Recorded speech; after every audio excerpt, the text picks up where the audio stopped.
सत श्री अकाल दोस्तों, मैं रुपिंदर कौर AES फरीदकोट तो। हाँ जी, अज मैं तुहानू क्या एजिस की शॉर्टकट ट्रिक दसन जा रही कि आप इसनू ईजी वे दे नाल किस तरीके नाल कर सकते हैं। आओ आप देखते हैं क्वेश्चन नू। हाँ जी, जिवें कि अपना पहला क्वेश्चन है जी, the ratio of the ages of A and B is 9:10। 10 year ago की गल की है जी। The ratio of their ages was 4:5। What is the present age of A. आप ए दी की है प्रेजेंट एज फाइंड करनी कि ए दी वर्तमान उम्र कितनी है। हाँ जी, क्वेश्चन शुरू से देखते हैं आप। सब तो पहले उन्होंने की किया जी, ए ते बी दी आपां नूं वर्तमान जी रेशियो है उम्र की कितनी दी है जी, 9:10 दी हुई है।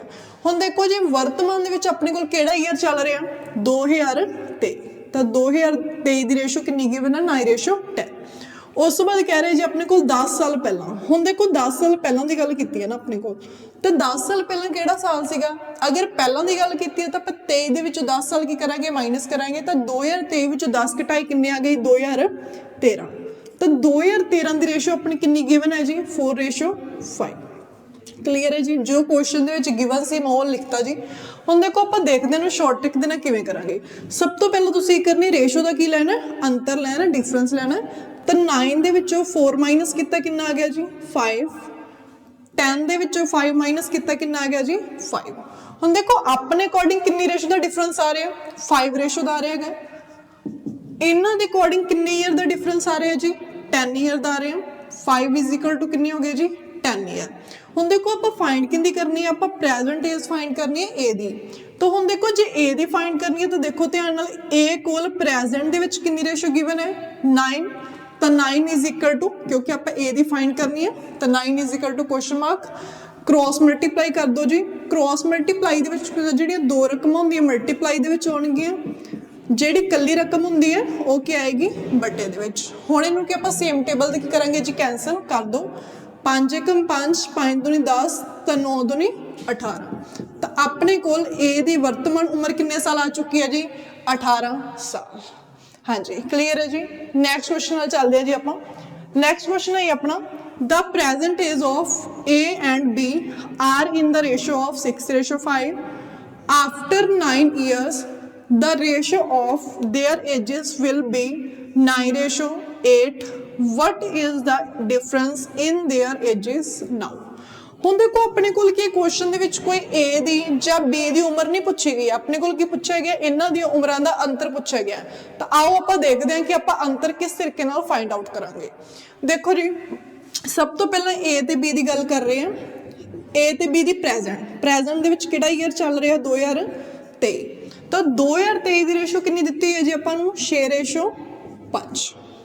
उस तो बाद की कह रहे हैं जी आफ्टर 9 ईयर, यानी कि 9 साल बाद। हुण देखो 9 साल बाद किहड़ा साल आऊगा जी अपने को 2032। ठीक है जी। की करेंगे आप 2023 दे विच 9 साल बाद की गल की है, तो आप 9 साल की जोड़ांगे, जोड़िया तो कितना आ गया 2032। कितनी रेशो दी है जी आपको 9:8। तो की लवांगे जी डिफरेंस, लो जी 9 विचों 6 कड्डे 3, 8 विचों 5 कड्डे 3। हुण देखो अपने अकॉर्डिंग कितनी रेशो का डिफरेंस आ गया जी 3 का। इन्हां दे अकॉर्डिंग कितने ईयर का डिफरेंस आ गया जी 9 साल का। तो 3 बराबर कितने हो गया जी 9 साल के हो गए। हुण देखो जे तो अपने को ए दी वर्तमान उम्र पूछदे तो मैं इत्थे की ए कोल वर्तमान च 6 रख दिंदे, बट ए दी नहीं पूछी गई है। जे बी दी पुछदे मैं तो 5 इज इक्वल टू रख दिंदी, बट अपने को उम्र नहीं पूछी गई। अपने को की पूछा गया अंतर। जे अंतर पूछेगा तो इन्हां दोनों की रेशो का की करांगे जी आपां अंतर। 6 विचों 5 कड्डे किन्ने हुंदे जी 1। तो इन्हां दोनों की उम्रां दा अंतर कितना आ गया 1 रेशो आ गया। तो आप अंतर ही पता करने, क्रॉस मल्टीप्लाई कर दो। जिहड़ियां दो रकमां मल्टीप्लाई दे विच होणगीਆਂ, कल्ली वाली क्या आएगी बटे विच। 3 एकम 3, 3 तीए 9। तो अपने को जिहड़ा अंतर है इन्हां दी उम्रां दा किन्ने साल आ गया जी 3 साल आ गया। हाँ जी, इत्थे तुसीं एक गल जरूर ध्यान च रखनी है, जिहड़ा अंतर हुंदा ना दो परसन दे विच हमेशा की रहिंदा कॉन्सटेंट रहिंदा, मीनस कि सेम रहिंदा है। अगर मान लो अपने कोल कि अज तो 10 साल पहला मान लो ए ते बी है ना, अगर इन्हां दे विच की है अज तो 10 साल पहला अंतर 5 साल दा है, तो अज तो 10 साल बाद भी अंतर कितना रहूगा 5 साल ही रहूगा। तो प्रेजेंट विच भी अंतर की रहूगा 5 साल ही रहूगा। जानी कि इहदे अंतर दे विच कदे भी चेंजेस नहीं आउंदे, हमेशा की रहिंदा है सेम रहिंदा। ये गल तुसीं ध्यान रखनी है। हाँ जी, हुण आपां जी नैक्सट क्वेश्चन दे वल चलदे हां। नैक्सट क्वेश्चन की है अपना, present age of A and B are in the ratio 4:5. After 6 years, the ratio of their ages become 6:8. What is B present age? ਆਪਾਂ ਇੱਥੇ ਕੀ फाइंड करना, B ਦੀ present age फाइंड करनी है।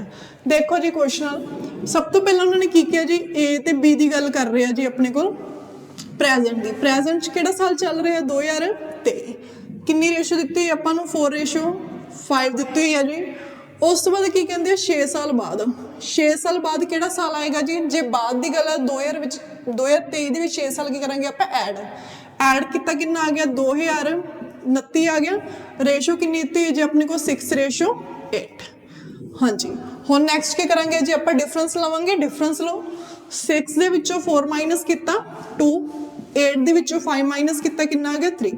ਹੁਣ ਦੇਖੋ ਇੱਥੇ ਆਪਣੇ ਕੋਲ ਡਿਫਰੈਂਸ ਯਾਨੀ ਕਿ ਅੰਤਰ ਸੇਮ ਨਹੀਂ ਆ ਰਿਹਾ। ਹੁਣ ਦੇਖੋ ਆਪਾਂ ਪਿਛਲੇ ਕੁਐਸਚਨਸ ਕੀਤੇ ਸੀਗੇ, ਇਹਨਾਂ ਦੇ ਵਿੱਚ ਡਿਫਰੈਂਸ ਕੀ ਆ ਰਿਹਾ ਸੀਗਾ, ਇਕੁਅਲ ਆ ਰਿਹਾ ਸੀ, ਬਟ ਇੱਥੇ ਆਪਣੇ ਕੋਲ ਡਿਫਰੈਂਸ ਇਕੁਅਲ ਨਹੀਂ ਆ ਰਿਹਾ। ਜਦੋਂ ਡਿਫਰੈਂਸ ਇਕੁਅਲ ਨਹੀਂ ਆਉਂਦਾ ਤਾਂ ਉਸ ਕੰਡੀਸ਼ਨ ਦੇ ਵਿੱਚ ਆਪਾਂ ਕੀ ਕਰਾਂਗੇ, ਸਭ ਤੋਂ ਪਹਿਲਾਂ ਤੁਸੀਂ ਨੀਚੇ ਦਾ ਅੰਤਰ ਲਓ। ਹਾਂਜੀ 8 ਵਿੱਚੋਂ 6 ਮਾਈਨਸ ਕੀਤੇ ਕਿੰਨੇ ਹੁੰਦੇ ਆ 2 ਹੁੰਦੇ ਆ। ਜਿਹੜਾ ਇਹ 2 ਆ ਗਿਆ ਇਹਨੂੰ ਉੱਪਰ ਕੀ ਕਰਾਂਗੇ ਆਪਾਂ ਮਲਟੀਪਲਾਈ। 2 ਨੂੰ 4 ਨਾਲ ਮਲਟੀਪਲਾਈ ਕੀਤਾ 8, 2 ਨੂੰ 5 ਨਾਲ ਮਲਟੀਪਲਾਈ ਕੀਤਾ ਕਿੰਨਾ ਆ ਗਿਆ ਜੀ 10। ਹਾਂਜੀ ਉਵੇਂ ਹੁਣ ਕਿ ਉੱਪਰ ਵਾਲੀ ਰੇਸ਼ੋ ਦਾ ਅੰਤਰ ਲਓ। 5 ਵਿੱਚੋਂ 4 ਮਾਈਨਸ ਕੀਤੇ 1 ਨੂੰ ਨੀਚੇ ਮਲਟੀਪਲਾਈ ਕੀਤਾ, 1 ਨੂੰ 6 ਨਾਲ ਮਲਟੀਪਲਾਈ ਕੀਤਾ 6, 1 ਨੂੰ 8 ਨਾਲ ਮਲਟੀਪਲਾਈ ਕੀਤਾ 8। ਕਿੰਨਾ ਅੰਤਰ ਆ ਗਿਆ ਜੀ 8 ਵਿੱਚੋਂ 6 ਮਾਈਨਸ ਕੀਤੇ 2, 10 ਵਿੱਚੋਂ 8 ਮਾਈਨਸ ਕੀਤੇ 2। ਤਾਂ ਹੁਣ ਦੇਖੋ ਆਪਣੇ ਕੋਲ ਡਿਫਰੈਂਸ ਕੀ ਆ ਗਿਆ, ਇਕੁਅਲ ਆ ਗਿਆ। ਜਦੋਂ ਵੀ ਤੁਹਾਡੇ ਕੋਲ ਰੇਸ਼ੋ ਇਕੁਅਲ ਨਹੀਂ ਆਉਂਦੀ ਤਾਂ ਰੇਸ਼ੋ ਇਕੁਅਲ ਨੂੰ ਕਰਨ ਦੇ ਲਈ ਤੁਸੀਂ ਕੀ ਕਰਨਾ ਹੈ, ਸਭ ਤੋਂ ਪਹਿਲਾਂ ਨੀਚੇ ਇਹਦਾ ਡਿਫਰੈਂਸ ਲਿਆ, ਉਹਨੂੰ ਉੱਪਰ ਮਲਟੀਪਲਾਈ ਕਰ ਦੋਗੇ, ਦੈਨ ਉੱਪਰ ਵਾਲਾ ਦਾ ਡਿਫਰੈਂਸ ਲੈ ਕੇ ਨੀਚੇ ਹੀ ਕਰ ਦਾਂਗੇ ਮਲਟੀਪਲਾਈ ਕਰ ਦਾਂਗੇ। ਹੁਣ ਦੇਖੋ ਆਪਣੇ ਅਕੋਰਡਿੰਗ ਜੋ ਡਿਫਰੈਂਸ ਹੈ 2 ਰੇਸ਼ੋ ਆ ਰਿਹਾ। ਇਹ ਕਹਿੰਦੇ ਕਿੰਨੇ ਸਾਲ ਦਾ ਡਿਫਰੈਂਸ ਆ ਰਿਹਾ ਜੀ 6 ਸਾਲ ਦਾ ਆ ਰਿਹਾ ਹੈਗਾ। ਆਪਾਂ ਕੀ ਫਾਈਂਡ ਕਰਨਾ ਸੀ, B ਦੀ ਪ੍ਰੈਜ਼ੈਂਟ ਏਜ ਫਾਈਂਡ ਕਰਨੀ ਹੈ। ਤਾਂ ਦੇਖੋ B ਕੋਲ ਪ੍ਰੈਜ਼ੈਂਟ ਦੇ ਵਿੱਚ ਹੁਣ ਦੇਖੋ ਜਦੋਂ ਆਪਾਂ ਰੇਸ਼ੋ ਇਕੁਅਲ ਕਰਦੇ ਨਾ ਆਹ ਰੇਸ਼ੋ ਆਪਣੀ ਖਤਮ ਹੋ ਜਾਊਗੀ, ਯੂਜ਼ ਕਿਹੜੀ ਕਰਾਂਗੇ ਆਪਾਂ ਇਹ ਵਾਲੀ। ਹੁਣ ਦੇਖੋ B ਕੋਲ ਪ੍ਰੈਜ਼ੈਂਟ ਦੇ ਵਿੱਚ ਕਿੰਨੀ ਰੇਸ਼ੋ ਹੈਗੀ ਹੈ 10, ਤਾਂ 10 ਬਰਾਬਰ ਕਿੰਨੇ ਹੋਏਗਾ ਕ੍ਰਾਸ ਮਲਟੀਪਲਾਈ। ਹਾਂਜੀ ਹੁਣ ਜਿਹੜੀਆਂ 2 ਵੈਲਿਊਜ਼ ਹੋਣਗੀਆਂ ਉਹ ਮਲਟੀਪਲਾਈ ਦੇ ਵਿੱਚ ਹੋਣਗੀਆਂ, ਕੱਲੀ ਵਾਲੀ ਕੀ ਆਏਗੀ ਬਟੇ ਵਿੱਚ 2 ਏਕਮ 2, 2 ਤੀਏ 6, ਤਾਂ 10 ਤੀਆ 23। ਤਾਂ ਆਪਣੇ ਕੋਲ B ਦੀ ਵਰਤਮਾਨ ਉਮਰ ਕਿੰਨੇ ਸਾਲ ਆ ਗਈ ਜੀ 23 ਸਾਲ ਆ ਗਈ। ਕਲੀਅਰ ਹੈ ਜੀ। ਹਾਂਜੀ ਹੁਣ ਤੁਸੀਂ ਨੈਕਸਟ ਕੁਐਸਚਨ ਜੋ 4th ਨੰਬਰ ਕੁਐਸਚਨ ਹੈ ਜੀ, ਤੁਸੀਂ ਮੈਨੂੰ ਕੀ ਇਹਦਾ ਆਨਸਰ ਕਮੈਂਟ ਸੈਕਸ਼ਨ ਦੇ ਵਿੱਚ ਜ਼ਰੂਰ ਦੇਣਾ। ਔਰ ਸਾਡੇ ਚੈਨਲ ਨੂੰ ਕੀ ਵੱਧ ਤੋਂ ਵੱਧ ਕੀ ਤੁਸੀਂ ਕਰ ਲਓ, ਸ਼ੇਅਰ ਕਰ ਲਓ, ਲਾਈਕ ਤੇ ਕਮੈਂਟ ਜ਼ਰੂਰ ਕਰੋ, ਤੇ ਚੈਨਲ ਨੂੰ ਕੀ ਸਬਸਕ੍ਰਾਈਬ ਵੀ ਜ਼ਰੂਰ ਕਰੋ। ਔਰ ਸਾਡੇ ਇੰਸਟਾਗ੍ਰਾਮ ਪੇਜ ਨੂੰ ਵੀ ਫੋਲੋ ਕਰੋ, ਮੈਂ ਡਿਸਕ੍ਰਿਪਸ਼ਨ ਦੇ ਵਿੱਚ ਮੈਂਸ਼ਨ ਕਰ ਦਿੰਦੀ ਹਾਂ। Thank you so much.